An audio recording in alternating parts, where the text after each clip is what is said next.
شبہ یہ قرآن مجید سب سے زیادہ سیدھے رستے کی رہنمائی کرتا ہے۔ احباب گرامی، آپ عید کا تہوار گزار کر اپنی اپنی ذمہ داریوں پہ پہنچ چکے ہیں۔ اللہ تعالیٰ یہ تہوار آپ سب کے لیے، ہم سب کے لیے مبارکباد بنائے، اور جو عبادات آپ بجا لائے ہیں اللہ رب العزت اپنی بارگاہ میں قبول فرما کے اللہ ہم سے راضی ہو جائے۔ یہ تہوار ہمارے جذبے کو پروان چڑھانے کے لیے اللہ تعالیٰ نے ہمیں دیے ہیں، ورنہ بندہ مومن تو ایک لمحے کے لیے بھی اپنے خالق اور مالک سے غافل نہیں ہو سکتا۔ یہ عبادت اور بندگی ہر انسان کی ضرورت ہے، کوئی مسلمان ہے، کوئی کافر ہے، اللہ تعالیٰ نے انسان کی فطرت میں بندگی اور غلامی رکھی ہے۔ جو اللہ کی غلامی نہیں کرتا، اللہ کی بندگی نہیں کرتا، وہ غیروں کی کرتا ہے۔ کوئی ایسا شخص نہیں ہے کہ جو بندگی اور غلامی سے خالی ہو۔ کوئی اپنے نفس کا پجاری ہے، کوئی خواہشات کے پیچھے چلتا ہے، اور کوئی کسی بت کے سامنے جھکتا ہے، اور کسی کو اللہ تعالیٰ توفیق دیتا ہے کہ وہ اپنی ساری جو ہے وہ اطاعت ان کا مرکز اور محور اللہ رب العزت کی ذات کو بناتا ہے۔ ہمارے اوپر اللہ تعالیٰ کا احسان ہے، اللہ نے ہمیں مسلمان بنایا ہے، اور ہماری ساری امیدوں کا مرکز اللہ رب العزت کی ذات ہے۔ خوف ہو تو پھر بھی ہم اسی کی طرف بھاگتے ہیں، خوشی ہو تو پھر بھی اسی کی طرف رجوع کرتے ہیں۔ دنیا میں کوئی انسان ایسا نہیں ہے جو بڑا سیکولر بھی ہو اور بڑا مالدار بھی بے شک کیوں نہ ہو کہ وہ کوئی سہارا نہ ڈھونڈتا ہو۔ ہر ایک جو ہے وہ کسی سہارے کے پیچھے بھاگتا ہے۔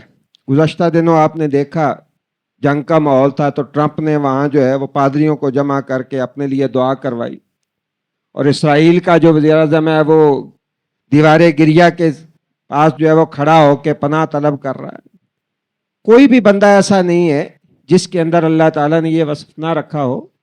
مسلمانوں کے اوپر اللہ تعالیٰ نے یہ احسان فرمایا کہ ہمیں اللہ تعالیٰ نے اپنی ذات کی طرف بلایا ہے، اور ہم اپنی خوشی اور غمی میں ہر چیز میں اللہ کی طرف رجوع کرتے، اور اس میں کبھی اللہ رب العزت نے اور اللہ کے رسول نے ہمارے لیے ایسے مواقع فراہم کیے ہیں کہ ہم زیادہ جوش و خروش کے ساتھ، جوش و جذبے کے ساتھ اپنے تعلق کا اظہار اپنے خالق اور مالک کے ساتھ کرتے۔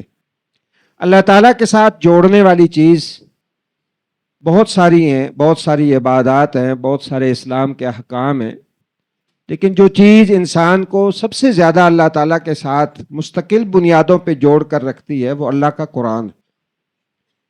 رسول اللہ صلی اللہ علیہ وسلم نے فرمایا ہے کہ قرآن مجید حبل اللہ المتین، یہ اللہ کی مضبوط رسی ہے۔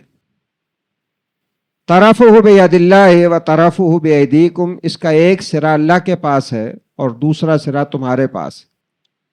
گویا کہ یہ اتنا مضبوط سہارا ہے اللہ رب العزت کی رضا حاصل کرنے کے لیے، اللہ تعالیٰ کی خوشنودی حاصل کرنے کے لیے، اور اللہ تعالیٰ بندوں سے کیا چاہتا ہے اس کو جاننے کے لیے قرآن مجید سے بڑھ کے ہمارے پاس کوئی جو ہے وہ مضبوط چیز نہیں ہے۔ رسول اللہ صلی اللہ علیہ وسلم نے ایک حدیث میں فرمایا من قادہ، جو بندہ اس کو اپنا قائد بناتا ہے، جو بندہ اس کو من جعلہ امامہ، جو اس کو اپنے سامنے رکھتا ہے، اس کو اپنا امام بناتا ہے، قادہ الی الجنہ، یہ قرآن مجید سیدھا اس کو جنت میں لے جاتا ہے۔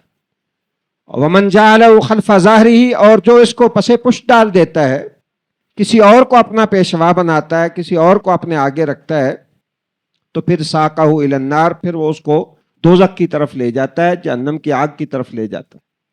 اس لیے قرآن مجید فرقان حمید ہمارے پاس اللہ کا ایسا معجزہ ہے جو 24 گھنٹے سال کے سارے دنوں میں ہمیں میسر ہے، اور اللہ کا شکر ہے کہ اس کے تراجم، اس کی تفاہیم، تفاسیر، ہر چیز جو ہے وہ ہمارے پاس موجود ہے۔ بس ضرورت اس بات کی ہے کہ ہم اپنے آپ کو اس قرآن مجید کے ساتھ جوڑیں۔ یقیناً آپ نے قربانیاں بھی کی ہوں گی، آپ نے روزے بھی رکھے ہوں گے، اطاعت اور فرما برداری کے کام بھی آپ نے کیے ہوں گے، لیکن عام طور پہ یہ ہوتا ہے کہ جب اس طرح کا موسم گزرتا ہے کسی اسلامی تہوار کا تو بعد کی زندگی ہماری سستی کا شکار ہو جاتی ہے. ہم شاید یہ سمجھ بیٹھتے ہیں کہ ہم نے ایک بہت بڑی نیکی کر لی ہے، لیکن مسلمان کسی ایک لمحے کے لیے بھی اپنے خالق اور مالک سے غافل نہیں ہو سکتا.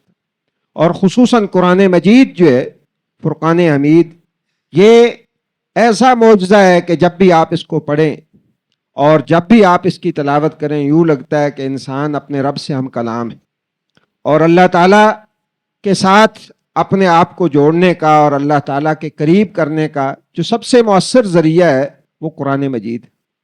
نبی کریم صلی اللہ علیہ وسلم کی حدیث کا مفہوم یہ ہے کہ دنیا باقی ساری کی ساری جو ہے وہ قابل التفات نہیں ہے، وہ پھینکنے والی چیز ہے، سوائے اس کے کہ انسان قرآن مجید سیکھنے والا ہو، علم سیکھنے والا بنے یا سکھانے والا بنے، یا پھر ان کے ساتھ جو ہے وہ انسان جڑنے والا بنے. تیسرا آپشن جو ہے وہ زندگی کا بیکار ہے.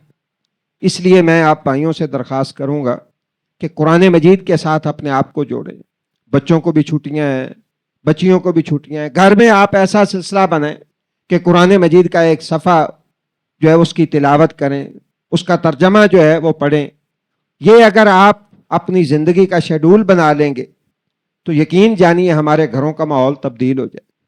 اس لیے قرآن مجید کے ساتھ جڑ کر ہم اللہ کے قریب ہو سکتے ہیں، اور یہ سب سے محفوظ رستہ ہے. اللہ رب العزت نے فرمایا ان ھذا القرآن یہدی للتی ہی اقوم. سب سے جو سیدھا اور سب سے جو مضبوط رستہ ہے وہ قرآن مجید کا ہے، جو ہمیں اللہ تعالیٰ کے ساتھ جوڑتا ہے. اور جیسے میں نے عرض کیا ہے، کسی کو بھی اللہ کی ذات سے مفر نہیں ہے.